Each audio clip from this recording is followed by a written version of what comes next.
এক হামলাতেই আমেরিকার $1 বিলিয়ন সম্পদ ছারখার করে দিল ইরান। আইআরজিসি আঘাত হেনেছে মধ্যপ্রাচ্যের শক্তির প্রতি খ্যাত কাতারের আল উদেইদ বিমান ঘাঁটিতে, ধ্বংস করে দিয়েছে 2013 সালে স্থাপিত উচ্চ ক্ষমতা সম্পন্ন অত্যাধুনিক মার্কিন রাডার, যেটি ছিল যুক্তরাষ্ট্রের আকাশ প্রতিরক্ষা ব্যবস্থার গুরুত্বপূর্ণ অংশ।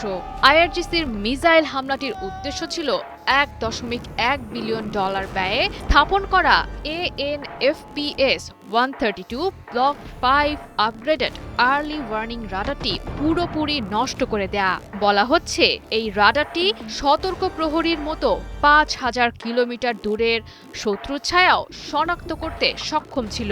এটি ধ্বংস করে দেয়া মানে আমেরিকা ও তার সহযোগীদের চোখ অন্ধ করে দেয়া, কেননা কাতারে থাকা মধ্যপ্রাচ্যের সবচেয়ে বড় মার্কিন ঘাঁটিতে বসেই উপসাগরীয় অঞ্চলে নজরদারি চালাতো আমেরিকা ও তার মিত্ররা। রাডারটি ধ্বংস হওয়ার কারণে এখন ইরানের ক্ষেপণাস্ত্র শনাক্ত করতে হিমশিম খাবে যুদ্ধবাজ ট্রাম্পের সেনারা। আগের তুলনায় বেশি সময় লাগবে মার্কিন সেনাদের পাল্টা আঘাত হানতেও। নড়বড় হয়ে গেছে উপসাগরীয় অঞ্চলে মার্কিন নজরদারির কার্যক্রম। ফলে ভবিষ্যৎ হামলা চালানোর ক্ষেত্রে বাড়তি সুবিধা পাবে ইরানের অকুতভয় সেনারা।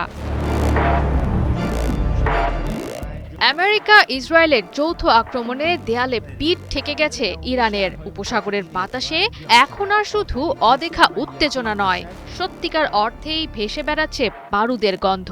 আলোচনার টেবিলে কিংবা পর্দার আড়ালের লুকোচুরি খেলা থেকে বেরিয়ে এসেছে ইরান। তোয়াক্কা করছে না প্রতিপক্ষ এবং তাদের সহযোগীদের কোনো ধরনের মনস্তাত্ত্বিক এবং কূটনৈতিক চাপের। আমেরিকা ও ইসরায়েলের আগ্রাসী আচরণের বিরুদ্ধে জেগে উঠেছে আয়াতুল্লাহ খামেনির যোদ্ধারা। ইরানের বীর সেনারা রীতিমতো পণ করেছে মধ্যপ্রাচ্যের বুকে থাকবে না কোনো মার্কিন ঘাঁটির অস্তিত্ব। যুক্তরাষ্ট্রের কেন্দ্রীয় সামরিক কমান্ড পরিচালিত রাডারটি স্থায়ী অবকাঠামো হওয়ায় এটি দ্রুত বদলাতে ভোগান্তিতে পড়তে হবে মার্কিন সামরিক বাহিনীকে। এমন কৌশলগত সংকটে আমেরিকা এর আগে মনে হয় না আর কখনো পড়েছে। মার্কিন প্রতিরক্ষা কার্যক্রমে ফাঁক সৃষ্টি হওয়ায় উপসাগরীয় অঞ্চলে অনেকটাই বেড়েছে মার্কিন নিরাপত্তা ঝুঁকি, কারণ মিত্র বাহরাইনেই মজুদ আছে মার্কিন নৌবাহিনীর গুরুত্বপূর্ণ ইউনিট 5th ফ্লিট।